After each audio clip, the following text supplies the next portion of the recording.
این سرویس بهداشتی عمومی قدیمی میافتاد، شما یادتون نمیاد یه زمانی این توالت عمومی ها رو میرفتی دراش نیم متر از پایین کوتاه بود، نیم متر از بالا، آدم احساس میکرد تو استبله. مثلا اسبا رو دیدی از پایین پاهاشون معلوم، از بالا گردنش اومد بیرون.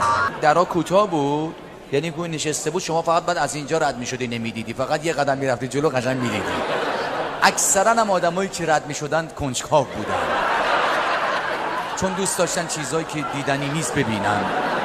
میومد رد میشد، آروم آروم به در نزدیک میشد، حالا واسه که نه قصدی نداشت، هدفش این بود ببینه اگه خالیه شروع کنه. بعد نگاه میکرد، بعد تو فکر کن که اون تو نشسته بود از قبلش هم دلهوره داشت، چون میدونست که اگه کسی رد بشه میبینه دیگه.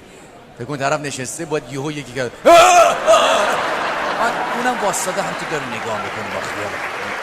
مرتی که اون داره از سکته میکنه، از ترس. یه نظر دیدی برو دیگه.